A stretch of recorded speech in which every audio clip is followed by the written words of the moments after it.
Chapter 14, Mental Disorders. Diagnosis is inattention longer than 6 months in at least two settings, either home and school, home and work, social activity. So, two of these four. It Behavior is significantly impairing their functioning. Um, if there's any underlying physical problems, they look for that first, and then the diagnosis is based upon the disorders reference that we talked about at the beginning. Treatment prognosis is good with medication management and including parenting in a part of the role, um, working with the children. Drug therapy, amphetamines, Ritalin, Adderall, very common. They also have some behavioral therapy helping them to basically change or adapt some of the uh, dysfunction they have with it. And then sometimes some vitamin supplements are also included. Oppositional defiant disorder. This is a behavioral disorder where children um, have behavior that is opposite to the adult. Um, it's a strong predictor in poor outcomes and in situations where later they may have substance abuse, they may drop out of school, have depression. It's a common complaint among parents or from counselors, from parents.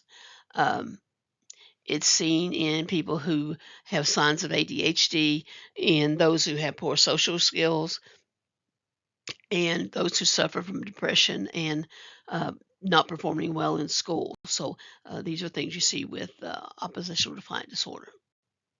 In symptoms, you consider whenever someone is oppositional, then they are argumentative, they're defiant, they refuse to comply, they refuse to go along, they annoy others deliberately, they blame others for their mistakes. They're angry and resentful a lot of times of siblings. They're irritable, they're vindictive. They may also be involved in theft and vandalism and bullying. Usually, these ages um, will be primarily in between the ages of 8 and 10 is where they start having the difficulties. Um, they have to have at least one of these symptoms um,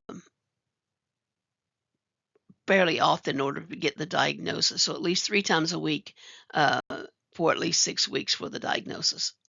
Causes negative child temperament and ADHD. So this is one ADHD may also be enhancing.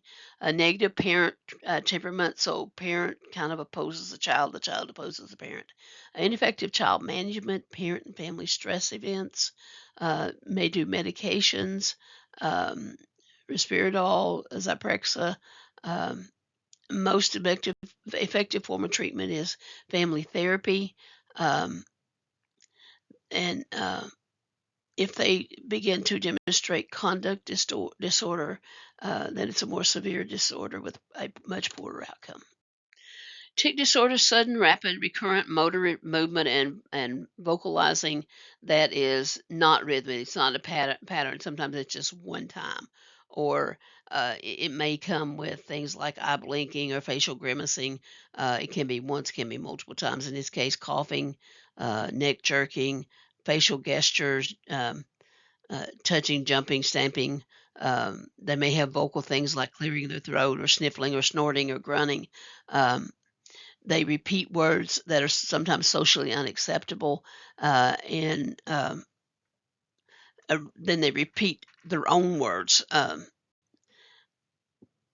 They may be motor or vocal, or may be chronic in the effect and the outcome of them.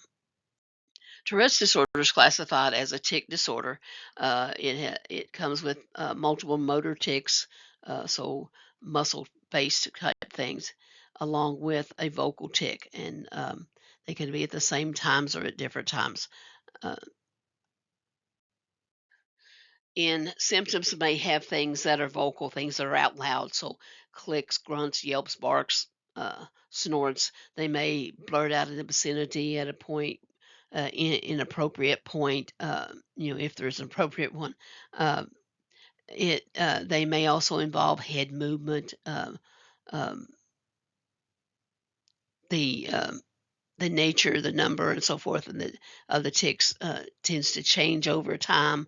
But it's things that maybe it's just all at once. For there's conversation be going on for 30 minutes, and all at once they make an inappropriate sound in it. That would be more like a tick. Diagnosis, they'll have both the motor, the movement, and the vocal tics, but not necessarily at the same time. They occur several times a day over at least 3 months. They have impairment of function at work or socially, and it is not the results of substance abuse or some other condition.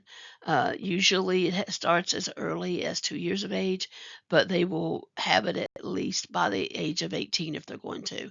It is a lifelong issue. So, a lot of times they're going to treat them with medications like Haldol or Clonidine to help manage the symptoms and keep them calm. Dementia is a progressive deterioration of mental faculties or abilities that causes a cognitive or knowledge-based decline. Irreversible brain damage can be caused by blood flow changes to the brain, plaque in the arteries, blood clot, or trauma. Any of those can be the beginning of the cause. They'll have reduced blood flow. Um, the onset may be slow over time, or it can be sudden, depending on the cause. For instance, um, if it's a blood clot, or a trauma, it may come on quickly. Alzheimer's disease, you may also hear it referred to as Alzheimer's disease, but note it does not have a T in it, so you don't want to pronounce it with a T. It is a progressive degenerative disease of the brain, and it causes a typical profile of loss of mental and physical functioning. Um, they forget things typically in the recent time frame, not in the distant. Most common cause of dementia, and it occurs frequently in adults older than 65. Most common in people um, at 65, and increases in people older than 80. So the older you get, the more likely of developing Alzheimer's. Typically, they will lose track of things that, like where they put their keys, those kind of things are the kind of things they lose, not what happened 20, 30 years ago. Those things they remember.